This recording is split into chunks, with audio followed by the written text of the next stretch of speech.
कभी ये ख्याल आया है कि हम इंसान मतलब ना तो जंगल के राजा शेर जितने ताकतवर हैं, ना चीते जितने तेज, आखिर कैसे इस पूरी धरती पर राज करने लगे? हाँ, ये सवाल अपने आप में काफी दिलचस्प है। और युवाल नोआ हरारी की मशहूर किताब सेपियंस इसी गुत्थी को क्या कहते हैं सुलझाने की कोशिश करती है। बिल्कुल, ये एक बुनियादी सवाल है जो हमें अपनी प्रजाति के इतिहास को समझने के लिए मतलब प्रेरित करता है।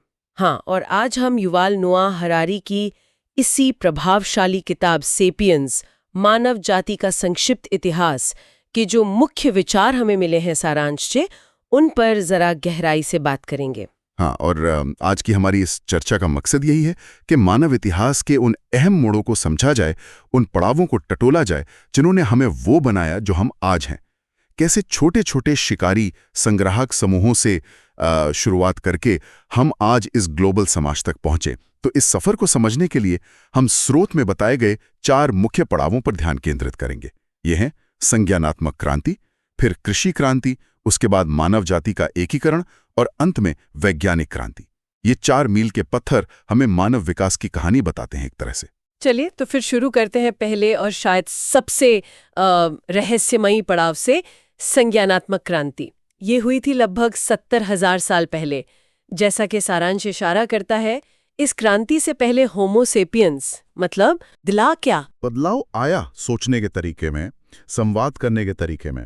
सारांश ये बताता है कि ये वो टाइम था जब होमो सेपियंस ने अमूर्त चीजों के बारे में सोचने, कल्पना करने और सबसे जरूरी कहानियां गढ़ने और उन पर यकीन करने की क्षमता विकसित की। अच्छा। हाँ, ये सिर्फ भाषा का डेवलपमेंट नहीं था, बल्कि भाषा को एक खास तरह से इस्तेमाल करने की काबिलियत थी। कहानियां गढ़ना, ये सुनने में तो बड़ा सीधा सा लगता है। इसका इतना गहरा असर कैसे हुआ? स्रोत में एक उदाहरण है शायद जो इसे अच्छे से समझाता है। हाँ, उदाहरण काफी दिलचस्प है। देखिए, 50 लोग मिलकर शायद शिकार की योजना बना सकते हैं या आपसी तालमेल से कोई छोटा मोटा काम कर लें, लेकिन जब हजारों या लाखों लोग किसी ऐसी चीज पर विश्वास करते हैं जो भौतिक रूप से मौजूद नहीं है, जैसे कोई देवता, कोई देश, पैसा या मानव अधिकार, तो वो मिलकर बहुत बड़े पैमाने पर सहयोग कर सकते हैं। हाँ, वो शहर बना सकते हैं, साम्राज्य खड़े कर सकते हैं, बड़े बड़े व्यापार नेटवर्क चला सकते हैं। ये जो साझा कल्पनाएं हैं या कहें कल्पित यथार्थ, यही वो गोंद थी जिसने बड़े बड़े मानव समूहों को एक साथ जोड़ा। यानी हमारी असली ताकत हमारी फिजिकल कैपेसिटी में नहीं, बल्कि हमारे दिमाग की कल्पना करने और उन कल्पनाओं पर सामूहिक विश्वास करने की क्षमता में है।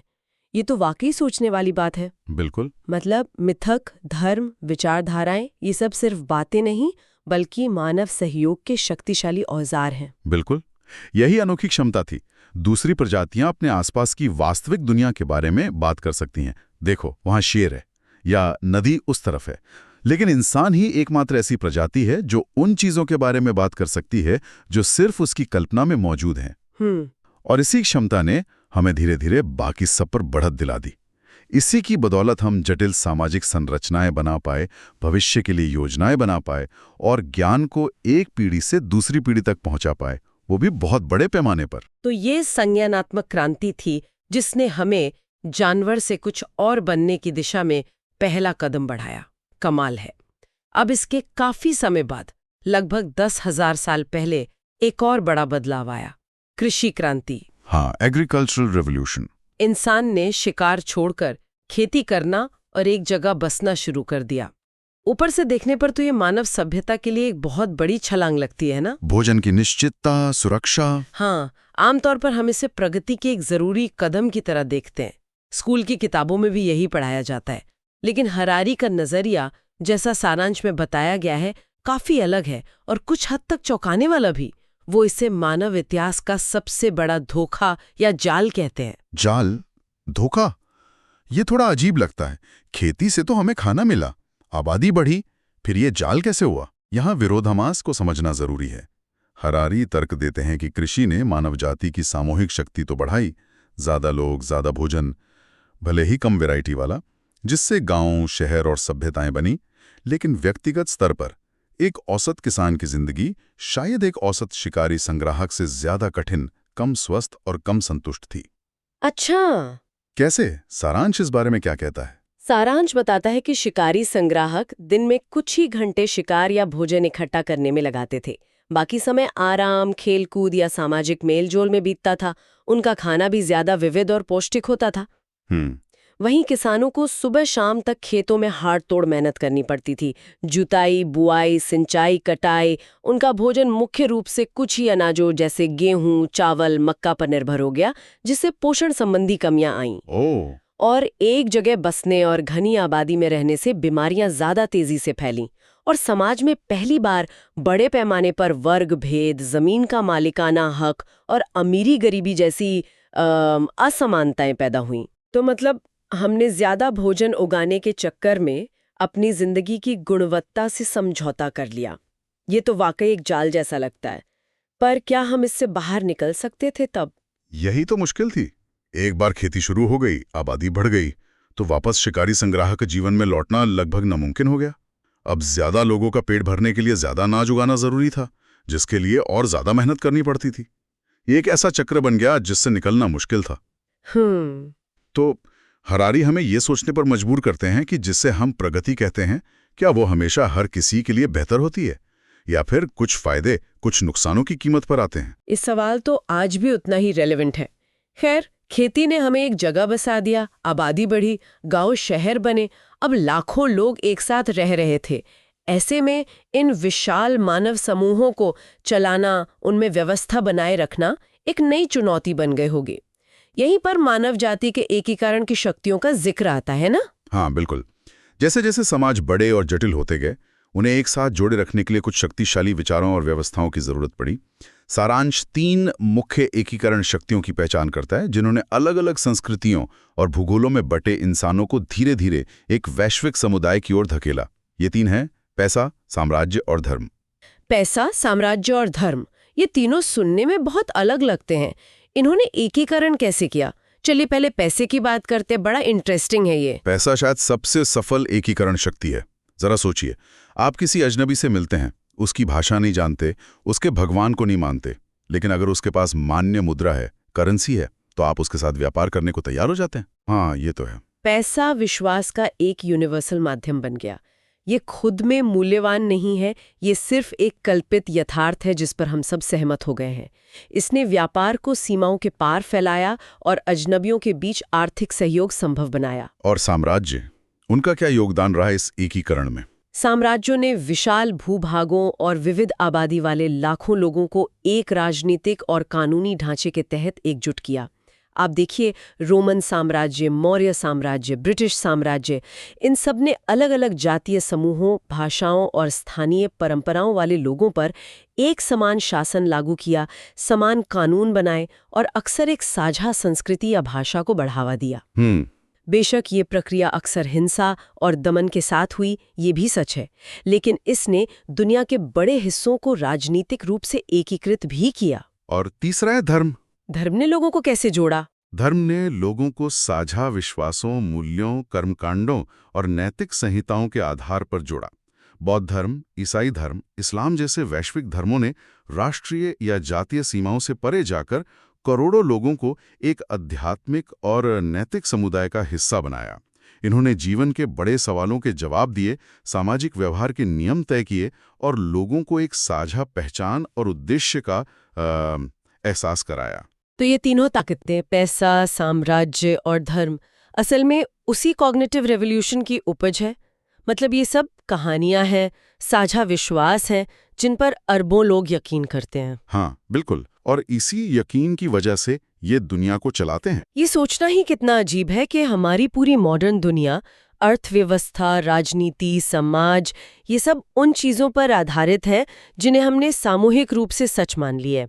जैसा कि सारांश में सवाल उठाया गया है, अगर कल हम सब अचानक पैसे को सिर्फ कागज का टुकड़ा मानने लगें, या कानूनों को सिर्फ शब्द, या धार्मिक मान्यताओं को सिर्फ कहानियां, तो क्या होगा? शायद सब कुछ बिखर जाएगा। यही इन कल्पित यथार्थों की ताकत और कहें तो नाजुकता दोनों हैं।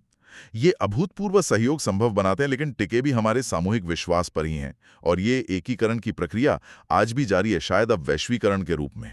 बिल्कुल।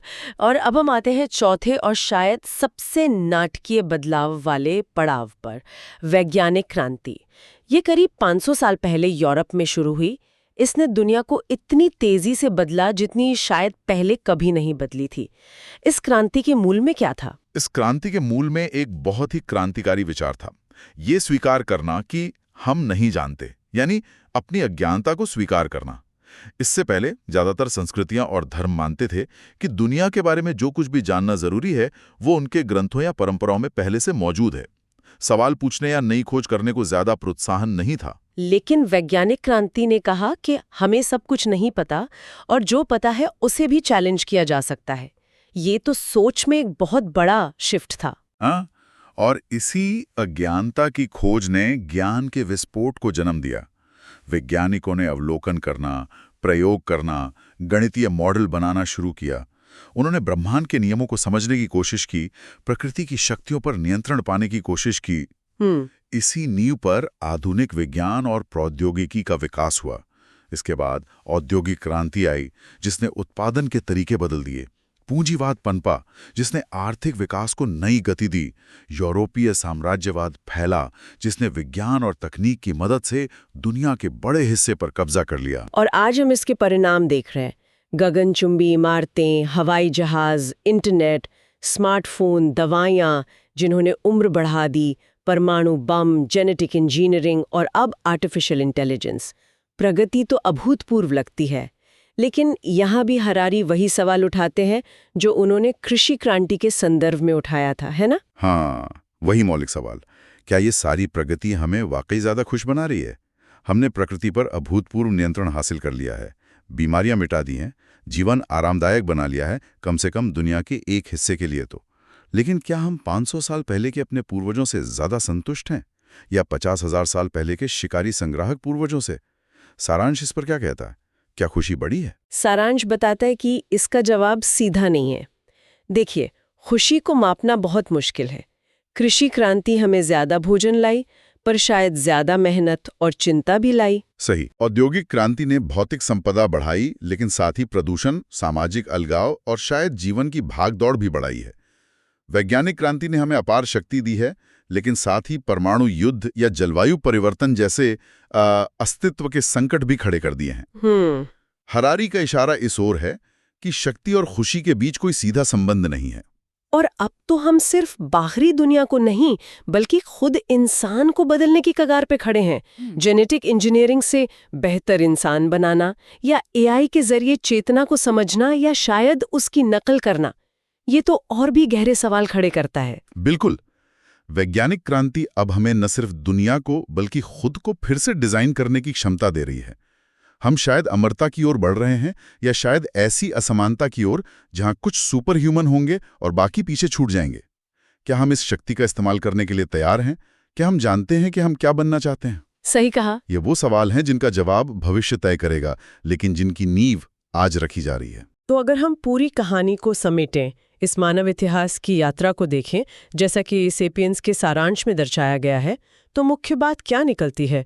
होमो सेपियंस आखिर सफल क्यों हुए? हरारी का केंद्रीय तर्क यही है कि हमारी सफलता का राज हमारी कल्पना करने और उन कल्पनाओं पर आधारित कहानियों पर सामूहिक रूप से विश्वास करने की क्षमता में है। हाँ। इसी क्षमता ने हमें बड़े पैमाने पर लचीला सहयोग करने में सक्षम बनाया, जो किसी और प्रजाति के बस की बात नहीं थी। इसी ने हमें पहले शिकारी संग्राहक समूहों से गांवों, फिर शहरों, साम्राज्यों और आज के वैश्विक समाज तक पहुंचाया। लेकिन इस सफलता की कहानी के साथ एक चेतावनी भी जुड़ी है, एक कॉशन। हाँ, और वो चेतावनी महत्वपूर्ण है। प्रगति या शक्ति का बढ़ना हमेशा व्यक्तिगत खुशी या बेहतरी की गारंटी नहीं देता। कृषि क्रांति ने हमें भूखा मरने से बचाया, पर शायद ज्यादा गुलाम बनाया। औद्योगिक क्रांति ने हमें चीजें दी, पर शायद सुकून छीन लिया। अब वैज्ञानिक क्रांति हमें अभूतपूर्व क्षमताएं दे रही है, लेकिन ये हमें कहाँ ले जाएगी ये अभी स्पष्ट नहीं है।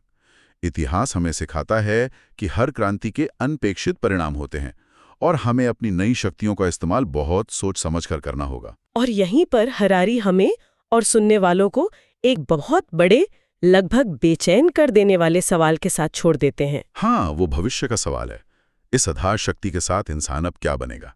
क्या हम टेक्नोलॉजी का इस्तेमाल करके अपनी सीमाओं को पार कर जाएंगे, बीमारियों और मौत पर विजय पा लेंगे, खुशी को डिजाइन कर लेंगे, यानी एक तरह के देव मानव बन जाएंगे, भगवान जैसे। हाँ, या फिर हम अपनी ही बनाई मशीनों, एल्गोरिदम्स और व्यवस्थाओं के इतने अधीन हो जाएंगे कि अपनी स्वतंत्रता और शायद अपनी मानवता ही खो देंगे, यानी मशीनों के गुलाम बन के रह जाएंगे। देवता या गुलाम, ये चुनाव शायद हमारी पीढ़ी और आने वाली पीढ़ियों को करना होगा।